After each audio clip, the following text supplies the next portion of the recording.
Buen día. Gracias, le agradezco mucho y Dios les bendiga.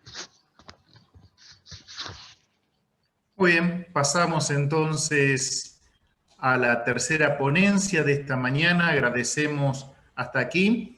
La verdad que ha sido de mucha inspiración escuchar cada una de las ponencias. Así que avanzamos en esta oportunidad con el doctor Carlos Cerdán, un conocido de esta casa de estudio. Así que en este momento tengo el privilegio de poder presentarlo.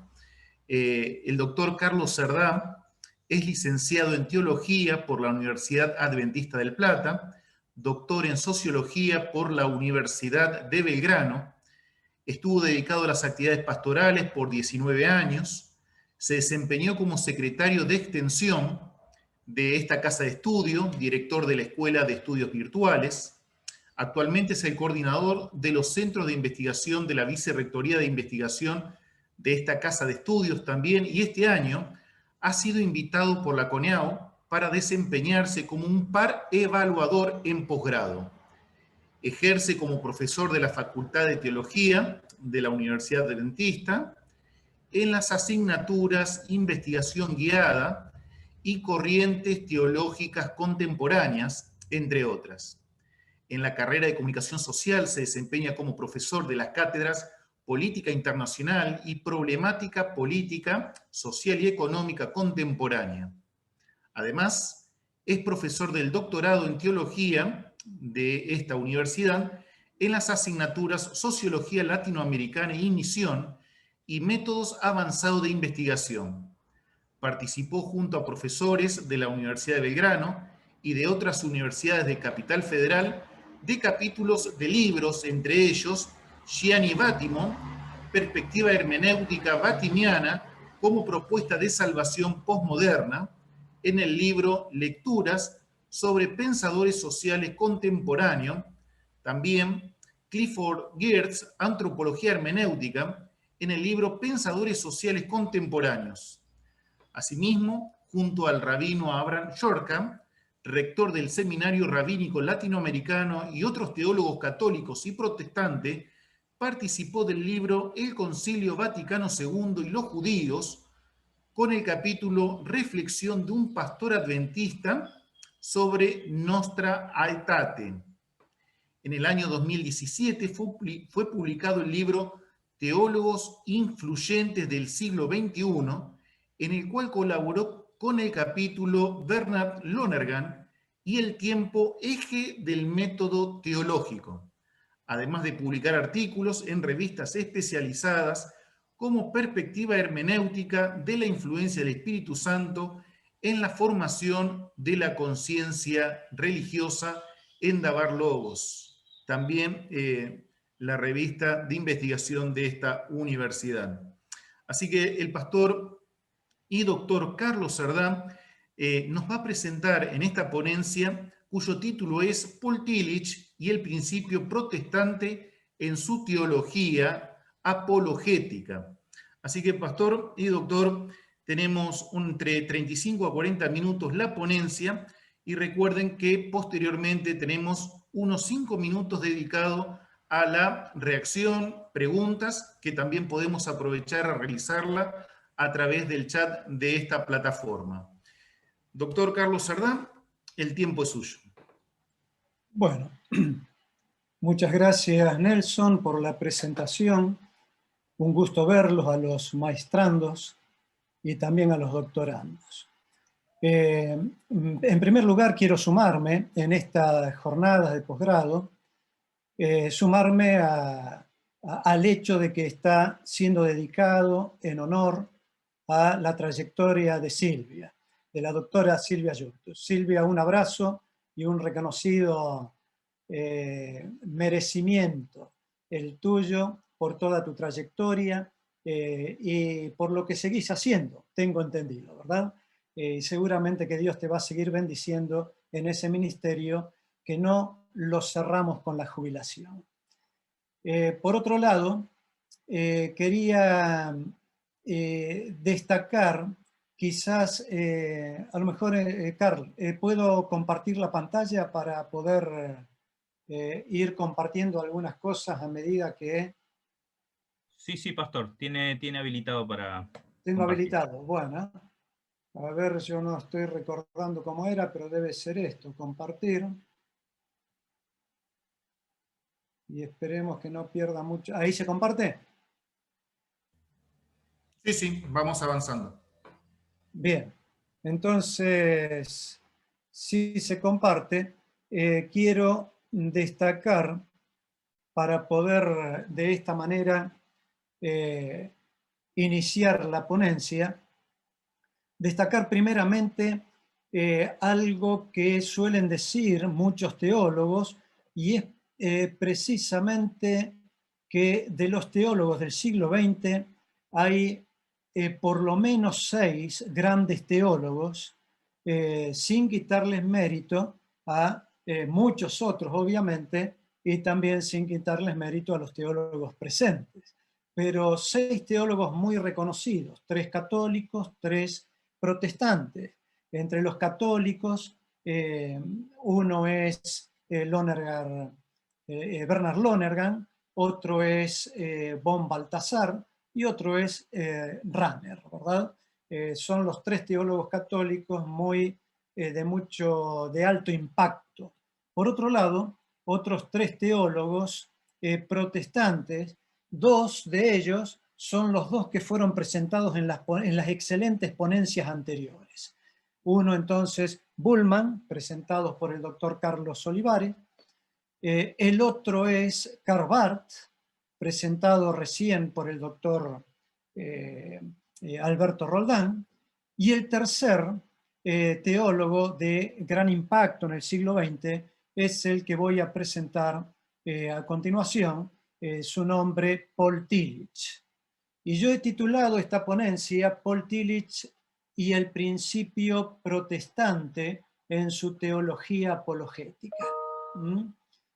Significa, por lo tanto, que, como bien mencionó tanto el doctor Olivares acerca de Bullmann como el doctor Alberto Roldán acerca de Barth, son teólogos de contexto, ¿verdad?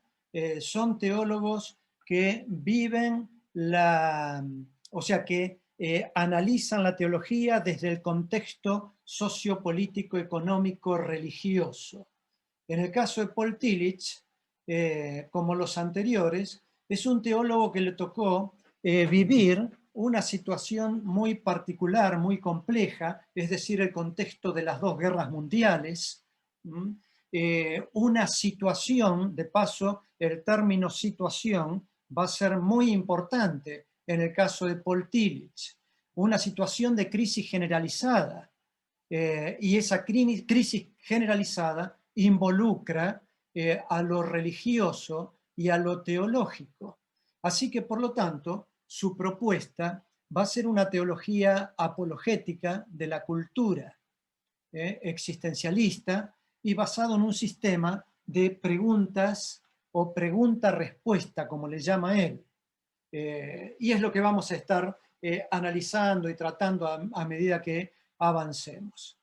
La propuesta es intermedia entre la autonomía secular, aquella autonomía que surge a partir de la revolución industrial en adelante, una autonomía diríamos, vacío crítico, como ya vamos a estar analizándolo en este tiempito, y por otro lado, la heteronomía religiosa absolutista.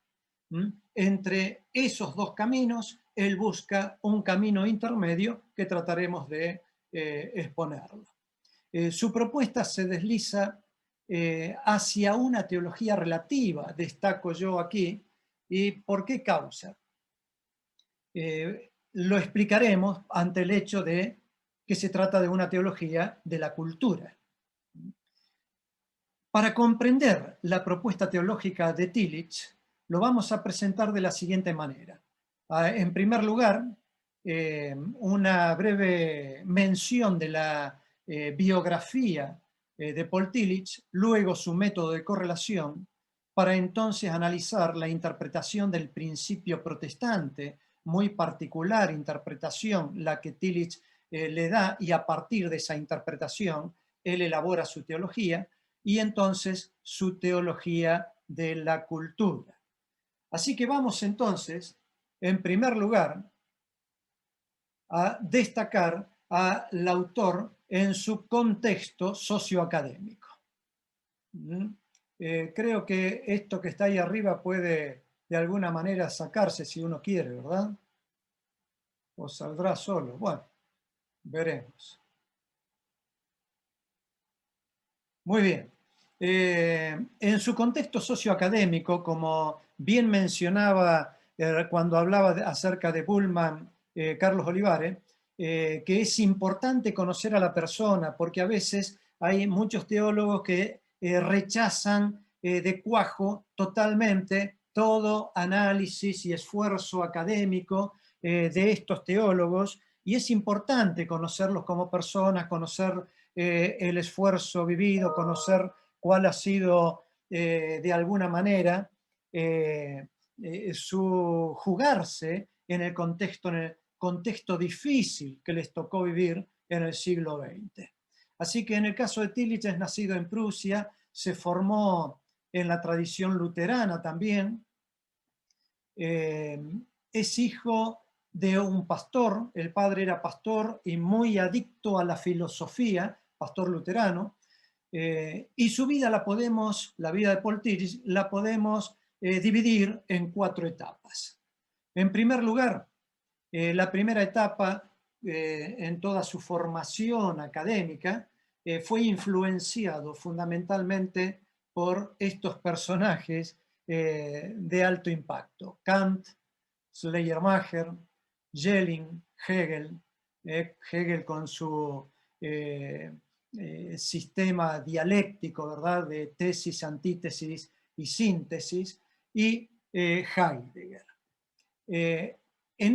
Luego de esa primera etapa de formación, él es primeramente filósofo, porque llega a alcanzar un doctorado en filosofía y luego su licenciatura en teología. Pero se va formando como un teólogo comprometido con la sociedad, comprometido con el contexto, comprometido con la vida, y no un teólogo formado y trabajado en una torre de marfil, en un lugar totalmente en su propio topus uranus, diríamos, sino que un teólogo con los pies en la tierra, que mira y observa la realidad y el contexto en el cual se encuentra y se compromete con ese contexto. Así que, por lo tanto, pasa la segunda etapa, después de haber sido ordenado, después de haber trabajado 2 años como pastor, entonces ahora se ofrece voluntariamente para ir como capellán en la Primera Guerra Mundial. Considera que más adelante, pasados los años, y después de todo lo vivido allí en esa experiencia, considera que el idealismo alemán llegó a su fin y que la razón instrumental destruyó la cultura. Pasa así entonces a la tercera etapa, su tercera etapa como profesor en Berlín, en Marburg. En Marburg es donde recibe la influencia de Heidegger, del existencialismo de Heidegger, y se convierte al existencialismo. Y luego de pasar por otras universidades, finalmente llega a Frankfurt. En Frankfurt, ya en la época cuando el régimen nazi comienza a tener su influencia y apoderarse del poder, entonces él manifiesta sus ideas en contra del régimen nazi y por lo tanto es expulsado, echado de Frankfurt. En Frankfurt cabe destacar que él, ustedes saben, la primera generación de Frankfurt, muy conocida por Adorno, estos intelectuales, Adorno, Marcuse, Horkheimer. Paul Tillich, fue director de la tesis de Adorno, de la tesis doctoral de Adorno, y se hizo muy amigo de Horkheimer. Por lo tanto, el pensamiento de Horkheimer también va a influenciar en su teología, especialmente lo que tiene que ver con la razón instrumental. Pasamos así a la cuarta etapa. Horkheimer es el que le aconseja que se vaya del país porque su vida correría riesgo, y Niebuhr lo invita para que vaya a enseñar allí a New York. Niebuhr, ustedes conocen, este teólogo, politólogo del realismo político estadounidense, ¿verdad? Juntamente con Hans Morgenthau.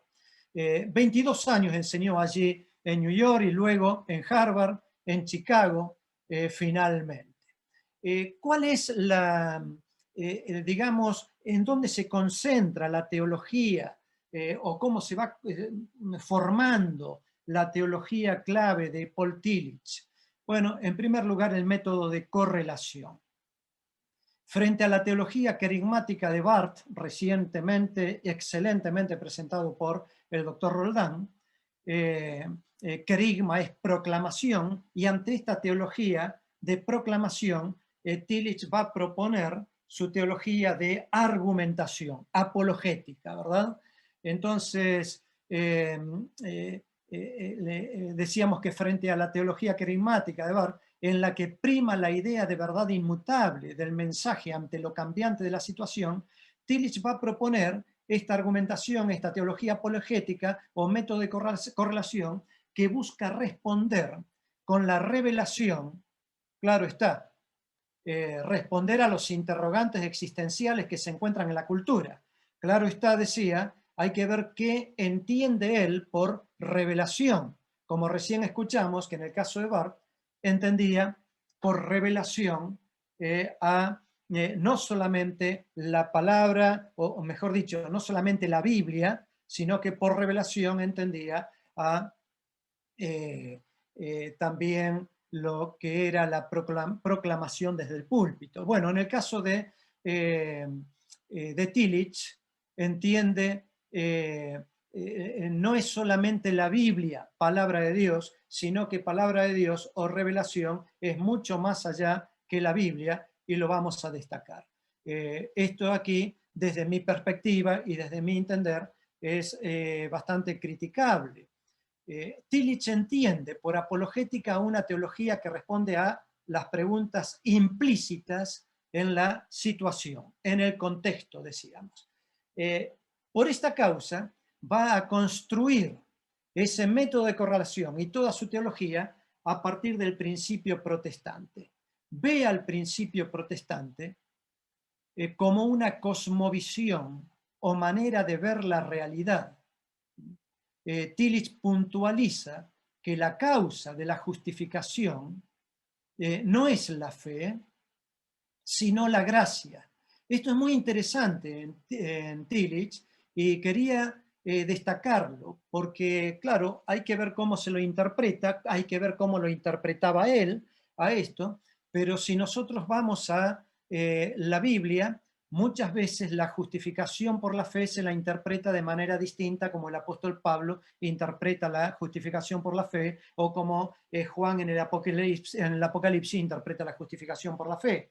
La justificación por la fe, entiendo yo en la Biblia, que es el individuo justificado por la fe de Cristo y no por la fe de uno, ¿verdad? Por eso Apocalipsis 14:12, cuando dice aquí está la paciencia de los santos, los que guardan los mandamientos de Dios y tienen la fe de Jesús. Es decir, la fe que justifica es la fe de Jesús y no es la fe de uno, porque si fuera la fe del individuo, entonces significaría que hay una salvación por obra. Mi obra de la fe es la que me salva. Y no lo entiende aparentemente así Tillich, al decir que la justificación no es por la fe de uno, en otras palabras, sino que es por la gracia o el regalo de Dios. Este principio, así entendido, exige una actitud de protesta constante, sostiene Tillich, o espíritu profético de crítica contra cualquier identificación, y esto es importante, contra cualquier identificación o divinización del producto de la gracia. El producto de la gracia es, por ejemplo, la doctrina. Él le llama la gestalt, es decir, el producto de la gracia es la forma en cómo se manifiesta la gracia o se hace carne en los individuos o en la sociedad. ¿Mm? Que puede ser, por ejemplo, la fe, puede ser la iglesia misma, puede ser, y entonces va a mencionar aún a la Biblia. Así que, por lo tanto, a partir de esta idea de separar la gracia de la gestal, dice que cualquiera que identifica a la gestal, a la forma, con la gracia, entonces cae en un problema muy notorio. El catolicismo cometió ese error, va a destacar el error de identificar con la misma gracia la doctrina, los sacramentos y la autoridad pontificia, pero el protestantismo histórico, al referirse a la Biblia como la palabra infalible de Dios, considera a Tillich que también comete el mismo error. ¿Por qué causa? Porque él ve a la Biblia como parte de la gestal, como el fruto, como la forma de la gracia. Y al convertirla en infalible, entonces ya se hace un producto de divinización y se la convierte en gracia a la revelación, en gracia a el producto de la gracia, en gracia a la gestal, el pensamiento de Tillich, ¿verdad? Se observa entonces que en la perspectiva tillichiana, la estructura en la que se sostiene, a ver, voy a quitar de aquí, ahí está, la estructura en la que se sostiene el principio protestante es la gestal de la gracia que a su vez trasciende a la Iglesia, pues no puede ser la base de ninguna pretensión jerárquica, según Tillich. Se destaca entonces que su teología apologética basada en el principio protestante persigue conectar el mensaje con la situación cultural, por lo cual se trata de una teología de la cultura. Entonces, esto es muy importante en él, conectar el mensaje, conectar la revelación con la situación. Siguiendo aquí, nos da pie esto para hablar, a partir del principio protestante, de esta teología de la cultura. Después de la Primera Guerra Mundial, Alemania se encontraba en un completo caos económico, político, social y religioso, como ya hemos dicho, dando lugar a una marcada división de clases sociales. Y la realidad religiosa para con esa situación, para con ese contexto, esa realidad religiosa teológica que veía, observaba Tillich, era la indiferencia barthiana, por un lado, ¿verdad? Y por otro lado, el frente al el fanatismo religioso nacionalista de Emanuel Hirsch, teólogo protestante luterano, quien pretende vindicar, bueno, en realidad, en el caso de Hirsch, era, digamos que, simpatizante del nazismo, hacía eco del racismo y ante esta realidad, por un lado la indiferencia a la teología barthiana para con la situación y por otro lado la dureza o este pensamiento fanático de esta otra postura teológica, entonces Tillich pretende vincular socialismo y cristianismo a través de una síntesis de su interpretación del principio protestante en los conceptos de, y crea terminología, conceptos de teonomía, kairos y demoníaco. Y es muy interesante porque él va a elaborar entonces su teología a partir de conceptos que inventa para transmitir lo que quiere transmitir.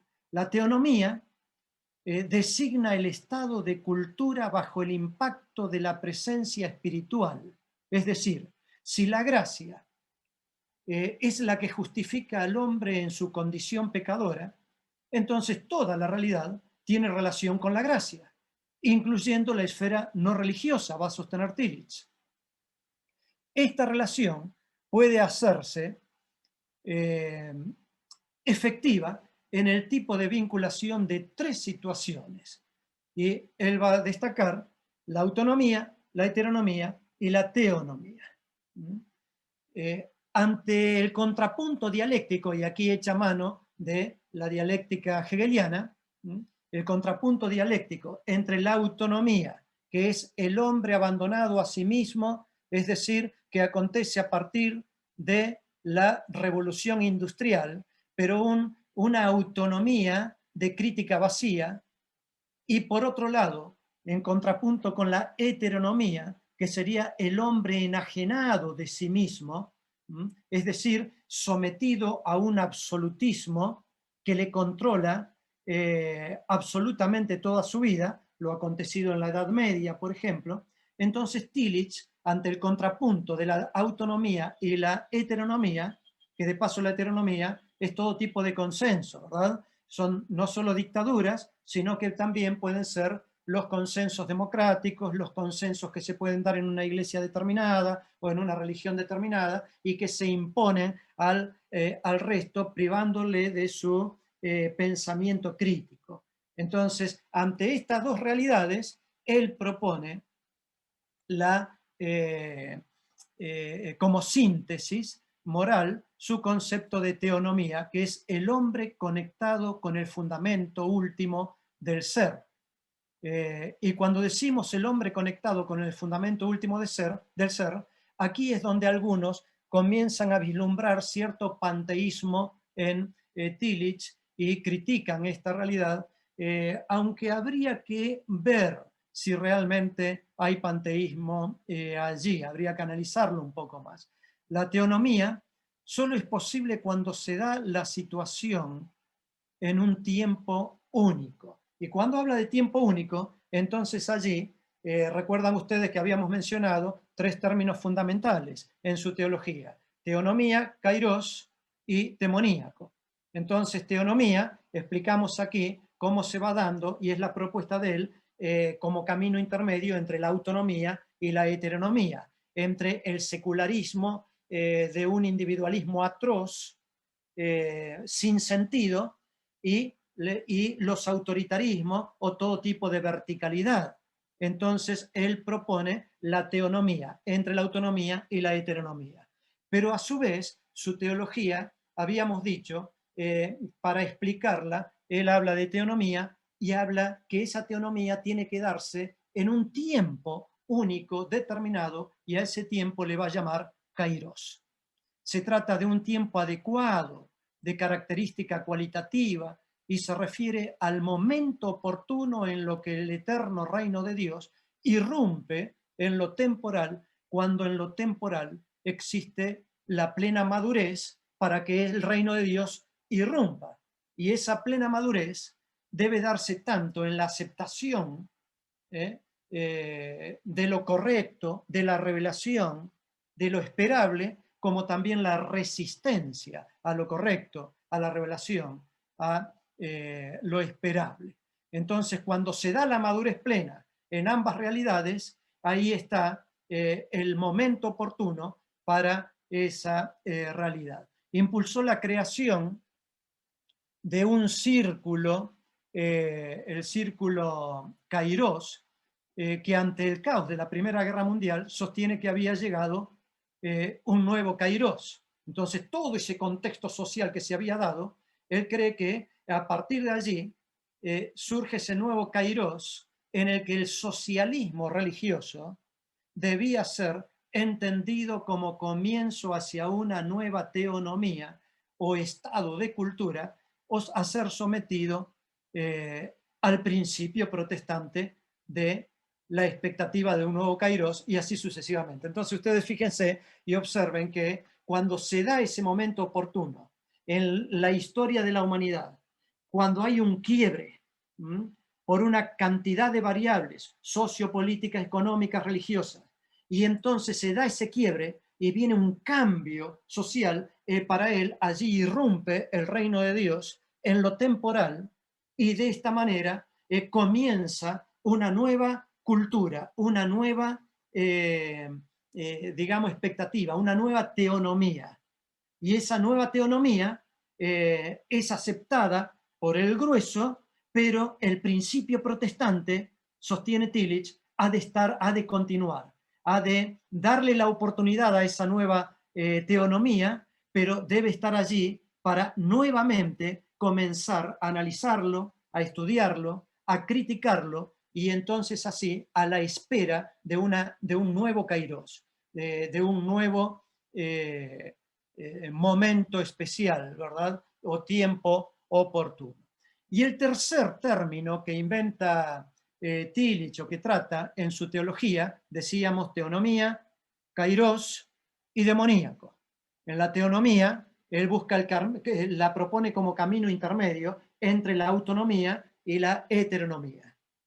Y entonces ahora la teonomía se da en un kairos oportuno, en un tiempo oportuno, en que el reino de Dios irrumpe entonces, obrando en todo el mundo, en la situación sociopolítica, económica, religiosa. Por eso es un teólogo de la cultura. Y entonces ahora el tercer término es lo demoníaco.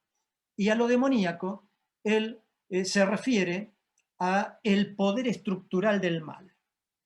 Es decir, en el gran conflicto, como diríamos nosotros, ese poder estructural del mal, ¿verdad? Contra el bien. El liberalismo teológico, humanista, religioso, él lo ubica a Barth, por ejemplo, en el liberalismo, y sostiene que se inclina por ignorar dicha realidad, mientras que el socialismo religioso, que propone él, pretendió demostrar que tanto el capitalismo como el nacionalsocialismo nazi son estructuras demoníacas debido a que divinizan los valores que sostienen. Es decir, recuerdan ustedes lo que ya habíamos mencionado, es decir, en otras palabras, al divinizar los valores que sostienen, es como que el producto de la gracia, la gestal, entonces la convierten en gracia en sí mismo. Tillich enfatiza, y quiero remarcar esto, que la pretensión autoelevadora de ultimidad es la definición de lo demoníaco. Esto ha ocurrido no solo en la política, sino aún más directamente en la esfera religiosa. ¿Por qué quiero destacar esto? Porque está hablando que las pretensiones de un individuo que cree tener que su pensamiento, o sea, que abraza su pensamiento como su propio pensamiento como pensamiento único. Un individuo que cree que tiene la interpretación y por lo tanto la verdad. Un grupo social que llega al consenso de que tiene la verdad y entonces en desprecio para con todo otro grupo, sea político, sea religioso, entonces lo involucra en esta autoelevadora, en esta posición autoelevadora de ultimidad. Es decir, a eso cuando un individuo o un grupo de individuos o una institución determinada entra en eso, él le llama entró en lo demoníaco. Entró en lo demoníaco. Enfatiza que por esta razón está presente en la iglesia el espíritu, que juzga el juicio de la iglesia y combate sus desviaciones. Bueno, yo veo que el tiempo está quedando ya muy poquito, deben faltar unos 5 minutos, así que voy a acelerar para cerrar. Si seguimos, avanzamos con la teología de la cultura de Paul Tillich, ante el problema del poder estructural demoníaco, en el hombre y en la historia, Tillich enfatiza que la única opción o solución posible capaz de superar esta situación es la gracia, que se manifiesta siempre como un don de Dios a lo largo de la historia. Se destaca entonces que el criterio de todo individuo y de todo grupo sin la gracia se desvía.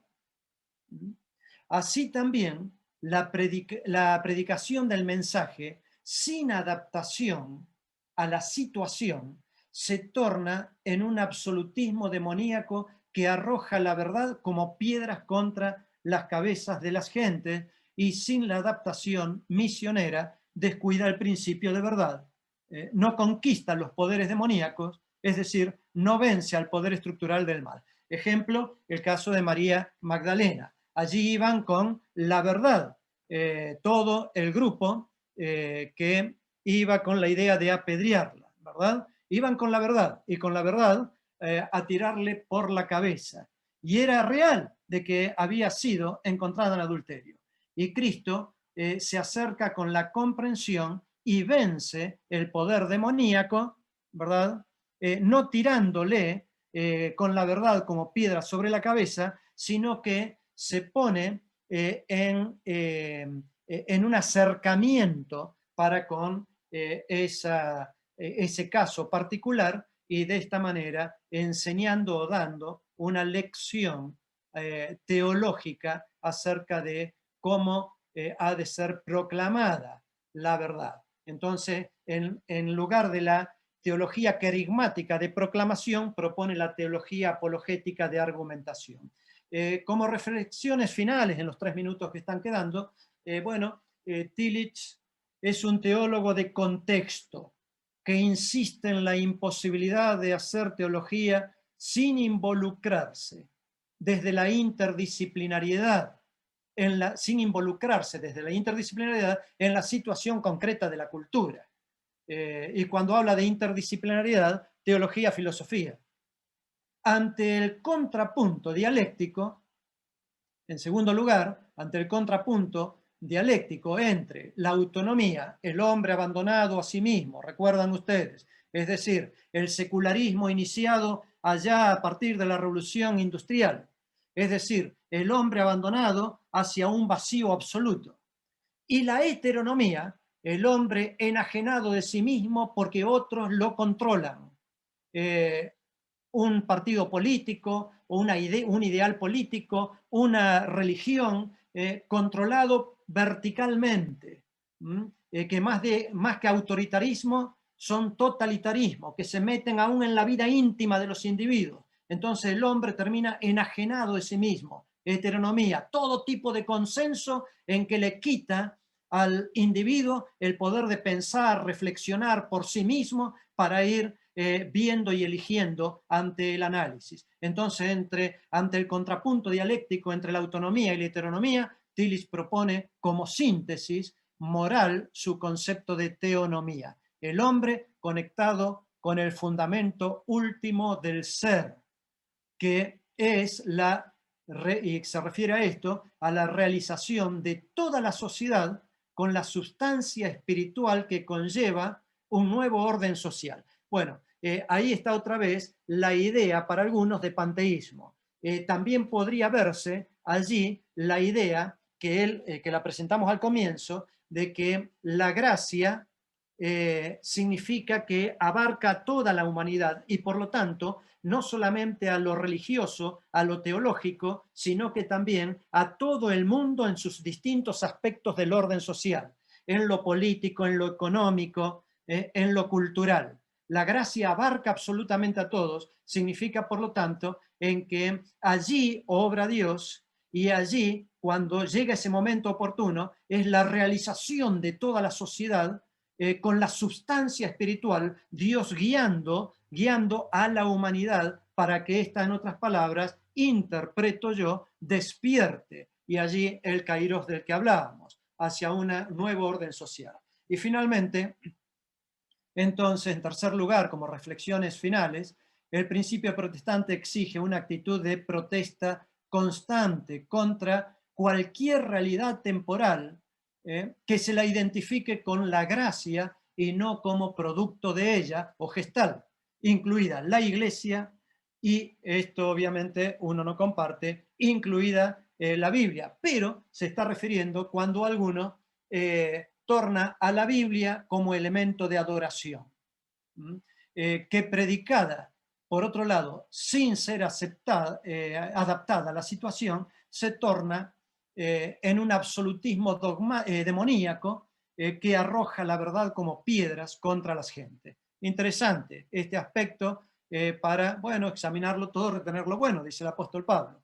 Y acá finalmente, como una última reflexión, se destaca entonces que su teología apologética, basada en el principio protestante, persigue conectar el mensaje con la situación cultural, por lo cual se trata de una teología de la cultura o teología existencial, y como la cultura, destaco personalmente, arribo a esta conclusión, más allá de rescatar muchos aspectos positivos, favorables de este teólogo, la teología o el contexto, la existencia, es relativa.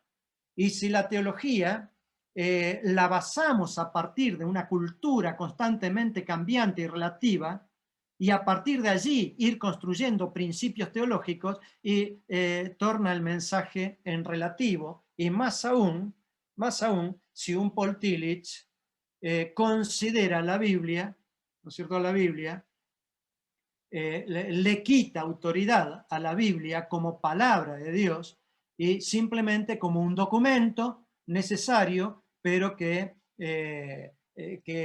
la palabra de Dios va mucho más allá que la Biblia en sí. Entonces, le quita fuerza a la Biblia como palabra de Dios, y esta sería obviamente una crítica de mi parte. Bueno, hasta aquí llego, creo que me pasé 2 minutos. Disculpen por el haber dejado.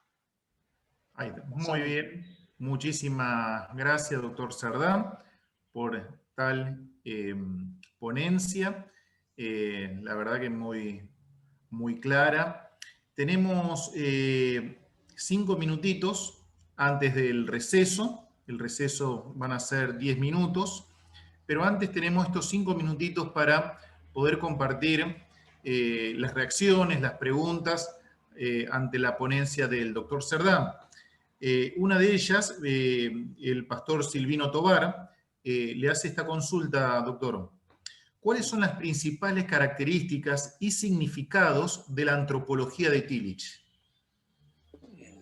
Bueno, las principales características, tendría que repetir la ponencia, ¿verdad? Pero bueno, ahí estuvimos destacando. Él, para expresar su idea, entonces, y en investigación esto se utiliza muchísimo, ustedes lo saben perfectamente, la mayoría de los grandes investigadores en distintas áreas han creado términos para poder transmitir lo que estaban queriendo transmitir. Entonces, las principales características que pregunta el pastor Silvino, allí tenemos, él se basa en el principio protestante, pero tiene su propia interpretación del principio protestante.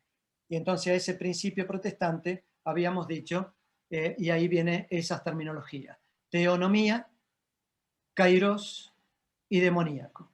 Y entonces lo que interpreta acerca de esos 3 términos para llevarlo finalmente a su idea de una teología de la cultura. Es decir, en otras palabras, él interpreta de esta manera, Tillich interpreta que el teólogo no puede estar en la torre, en una torre de marfil, allí analizando y descuidando o ignorando absolutamente todo lo que acontece en la cultura, en la situación, en el contexto.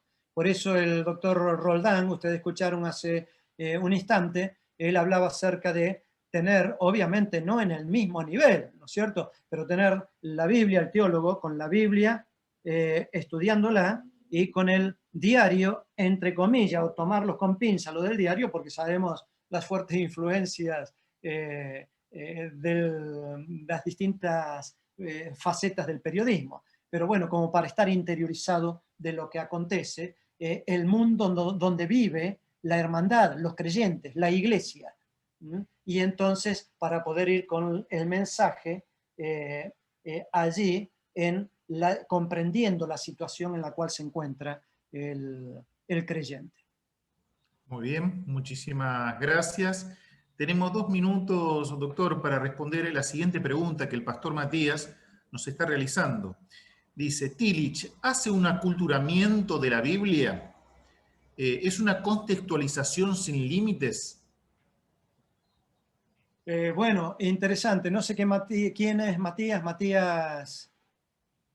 Matías Ahí está. Van y cómo sigue, ¿eh? Lo que sigue de El más. apellido. Bien, Matías. Entonces, bueno, yo creo que al quitarle fuerza a la Biblia, porque miren, hay algo que yo no mencioné, pero en el caso de Tillich, él interpreta como revelación o palabra de Dios a el fundamento último del ser.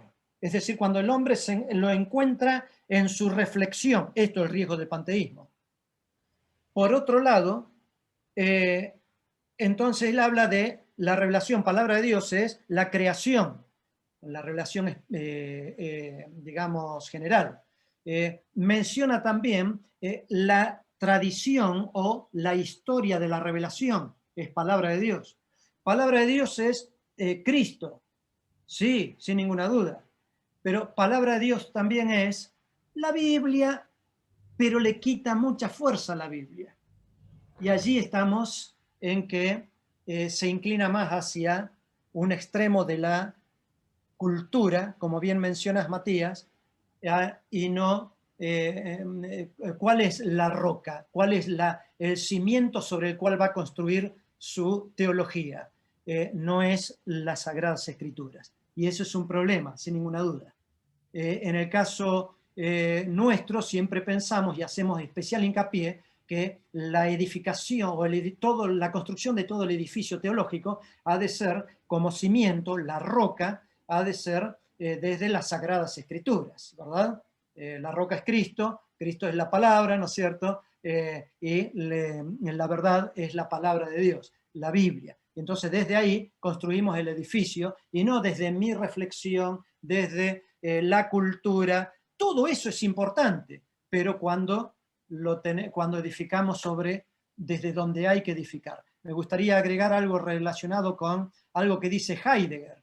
Heidegger, por ejemplo, en uno de sus libros, habla del lugar, y dice que para tratar de explicar el lugar y la importancia de dónde se construye algo, entonces él toma como ejemplo una lanza y dice, toda la lanza, el lugar clave, fundamental, en donde se concentra toda la fuerza, es la punta de la lanza.